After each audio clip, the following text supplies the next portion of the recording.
आज मैं आप सबके लिए लेके आई हूँ नए साल की बिल्कुल नई मिठाई की रेसिपी। इस मिठाई को आप बिना घी के झटपट से घर पर बना के तैयार करेंगे और यकीन मानिएगा ये बहुत ही स्वादिष्ट और बढ़िया बनती है। एक बार आपने इसे ट्राई किया तो बार बार करेंगे। मैं इसे पास से दिखा रही हूँ कितनी बढ़िया ये बनके तैयार हुई है, एकदम रसीली, एकदम सॉफ्ट। तो चलिए मैं इसे तोड़ के भी दिखा देती हूँ आपको कि कितनी ज़्यादा ये सॉफ्ट और मुलायम बनती है और सिर्फ 3 चीज़ों से ही बनके तैयार हुई है। तो चलिए शुरू करते हैं इस मिठाई को बनाना। इसे बनाने के लिए यहाँ पे मैंने 2 इलायची ली हैं। अगर आपके पास इलायची का पाउडर है तो उसे भी आप इस्तेमाल कर सकते हैं। मैंने यहाँ पे इनके बीज निकाल लिया है और इनको कूट के इसका पाउडर बना लेना है। तो इस तरह से मैंने इलायची का पाउडर बनाया और फिर साथ में क्या किया, इसमें थोड़ी सी मैंने मूंगफली, कच्ची मूंगफली मैंने ली और इसमें साथ में कूटने में डाल दी। यहाँ पर कच्ची मूंगफली आप डाल सकते हैं 2 से 3 चम्मच के करीब। और बस मूंगफली को हमें क्या करना है, इस तरह से कूट लेना है। अगर आप मूंगफली नहीं डालना चाहते हैं तो यहाँ पे काजू, बादाम, जो भी ड्राई फ्रूट आप डालना चाहें डाल सकते हैं। पर ये मूंगफली ना बहुत ही स्वादिष्ट लगती है इस मिठाई में। आप अगर इस तरह से बनाएंगे तो बहुत ही स्वादिष्ट आपकी मिठाई बनके तैयार होगी। मूंगफली को कुछ इस तरह से हमें कूट के तैयार करना है, दरदरा सा। अगर आपको लगे इसमें लाल वाला पार्ट, इसका छिलका निकालना है तो इसको आप निकाल भी सकते हैं। तो देखिए इस तरह से हिलाएंगे और फूंक मारेंगे तो ये निकल जाएंगे। और अब हमने एक कढ़ाई ले ली है और कढ़ाई को मैंने धीमी आंच में रखा है। 1 कप यहाँ पे हम पानी डालेंगे। जैसे मैंने बताया आज बिना चीनी के भी हम मिठाई बना रहे हैं, इसमें चीनी का भी इस्तेमाल नहीं कर रहे हैं। तो यहाँ पे हमने यूज की है ये मिश्री।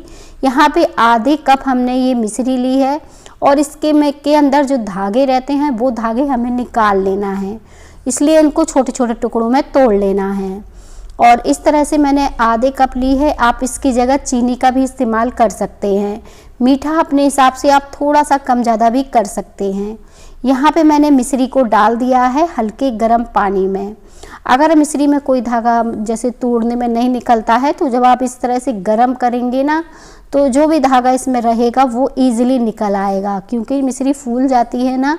तो देखें अब हम इसे तोड़ रहे हैं तो एकदम सॉफ्ट सी ये टूट रही है कुछ इस तरह से। तो इसके बाद आप गर्म पानी में डालने के बाद भी इस धागे को निकाल सकते हैं कुछ इस तरह से। तो आपको जैसी सुविधा हो वैसा कर लीजिए। अब मिश्री को हम गर्म करेंगे इस पानी में ताकि अच्छे से ये घुल जाए। 2 से 3 मिनट आपको लग जाएंगे इसे घोलने के लिए। तो इस तरह से इसे अच्छे से घुलने देते हैं।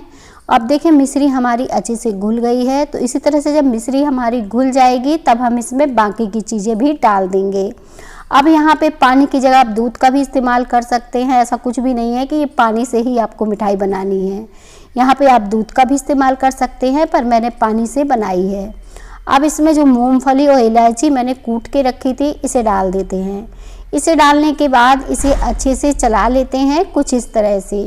2 मिनट के लिए ही इसे अच्छे से पकाएंगे ताकि ये सारी चीज़ें बढ़िया तरीके से पक जाएं। यहाँ पर देखिए मैं इस तरह से चलाते हुए इसे पका के तैयार कर रही हूँ। अब ये सारी चीज़ें बढ़िया तरीके से हो गई हैं। देखें इसमें कुछ उबाल आ गई है इस तरह से।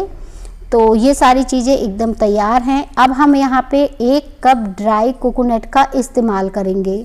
यहाँ पे ड्राई कोकोनट डालने के बाद आपको इसे अच्छे से मिक्स कर देना है। बहुत ही स्वादिष्ट यहाँ पे आपकी मिठाई बनके तैयार होने वाली है। इस मिठाई को आप इजीली बना पाएंगे। कोई चाशनी वगैरह का झंझट नहीं है कि इसमें कोई चाशनी बनानी है। तो बस इस तरह से इसे पकाते जाएंगे और चलाते जाएंगे। अब 2 मिनट मैंने कुछ इस तरह से पकाया है इस मिठाई को। अब इसमें डालेंगे ये मिल्क पाउडर। इससे बिल्कुल मावे जैसा टेस्ट आने वाला है। यहाँ पे आप मिल्क पाउडर कोई भी ब्रांड का ले सकते हैं, इसमें कोई दिक्कत नहीं है कि मतलब हमें कौन सा मिल्क पाउडर चाहिए। जो भी आपके पास हो वो ले सकते हैं इस मिठाई को बनाने के लिए। अब इसे हमें अच्छे से भूनकर तैयार कर लेना है। आंच को धीमा रखेंगे और बढ़िया तरीके से इसे पका के तैयार करेंगे जब तक कि अच्छे से सूखा डो की जैसे ना हो जाए, क्योंकि इसके लिए हमने कोई चाशनी वगैरह नहीं बनाई है, सिर्फ अच्छे से इसकी भुनाई करनी है। तो इस तरह से जब चलाते रहेंगे ये अच्छे से पक के तैयार हो जाएगा और कढ़ाई को भी बिल्कुल भी छोड़ देता है, एक भी नहीं चिपकता है। बहुत ही अच्छी आपकी मिठाई बनेगी। अब देखिए कंबाइंड सा हो रहा है, मैं पास से दिखा रही हूँ कितना ज़्यादा परफेक्ट ये पक चुका है।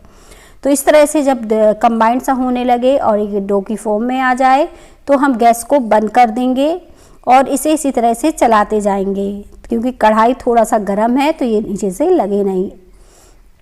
निकाल लेते हैं इसे, क्योंकि ये अच्छे से पक चुका है, बहुत ही परफेक्ट ये पक गया है। तो कुछ इस तरह से मैंने इस तरह से इसे चलाया ताकि कढ़ाई जो नीचे से गर्म हो वो लगे नहीं, इस तरह से मैंने चला दिया। तो इसे साइड रखेंगे, आपको मैं पास से दिखा रही हूँ कितना बढ़िया पका है। अब इसे साइड रखने के बाद एक थाली लेंगे और इसे अच्छे से ग्रीस कर लेंगे। आप चाहो तो यहाँ पे केक टिन वगैरह में भी मिठाई को सेट कर सकते हैं। अच्छे से ग्रीस कर लेना है, कोई दिक्कत नहीं है बटर पेपर वगैरह लगाने की। और अब हम इस मिठाई को इस तरह से फैला देंगे, धीरे धीरे करके ये मिठाई का बैटर इसमें डाल देंगे और इस तरह से मैंने सारा डाल दिया है। तो ये नए साल की बिल्कुल नई मिठाई है, आप इससे बेफिक्र होकर ट्राई कर सकते हैं, एक भी बिगड़ने वाली नहीं है, खाने में बहुत ही स्वादिष्ट और बढ़िया बनने वाली है। अब हम इसे अच्छे से चिकना कर लेते हैं इस तरह से फैलाकर। और देखें अब मैंने इसे अच्छे से फैलाकर चिकना कर दिया है, बहुत ही अच्छी तरीके से ये फैल जाती है। आप चाहो तो छोटी चम्मच पर हल्का सा तेल लगाकर इसे फैलाकर अच्छे से चिकना कर सकते हो। तो कुछ इस तरह से ये चिकनी हो जाती है, बहुत ही बढ़िया दिखती है। अब आप इसके ऊपर ड्राई फ्रूट वगैरह भी डाल सकते हो, एकदम बारीक कटे, या फिर मेरे जैसे सिंपल इसी तरह से छोड़ सकते हो 10 से 20 मिनट के लिए। इसके बाद ये सेट हो जाएगी, तब हम इसे पीसेस में कट कर लेंगे। और आपको जैसे पीस मिठाई के पसंद हो आप वैसे कर सकते हैं। मैं यहाँ पे छोटे छोटे चौकोर पीस कट कर रही हूँ। इसे मैंने देखें कुछ इस तरह से कट कर लिया है। अब ये सिंपल सी प्यारी सी हमारी मिठाई तैयार हो गई है। ये बहुत ज़्यादा सिंपल लग रही थी तो मैंने क्या किया, इसके ऊपर चांदी का वर्क लगा दिया। ये पूरी तरह से ऑप्शनल है, आप चाहो तो इसे स्किप भी कर सकते हो। अब हमने यहाँ पे चांदी का वर्क लगा दिया है और ये एकदम तैयार हो गई है। कागज़ से मैंने फिर से इसे एक सा कर दिया है। अब बस पीस हमें निकालना बाकी है, तो मैं इसे आपको निकाल के भी दिखाती हूँ कि कितनी बढ़िया हमारी मिठाई एकदम परफेक्ट बनके तैयार हुई है। आप चाहो तो इस मिठाई को काजू बादाम वगैरह से भी सजा सकते हो, और मैंने तो बिल्कुल सिंपल ही इस तरह से रखी है। अब एक एक करके सारे पीस हम इस तरह से निकाल लेंगे, इजीली निकल आएगी। रेसिपी पसंद आए तो रेसिपी को लाइक करिएगा और मुझे कमेंट में बताइएगा कि कैसी लगी हमारी झटपट से बनने वाली मिठाई की रेसिपी। मिलते हैं इसी तरह से और नई ढेर सारी वीडियो में हम।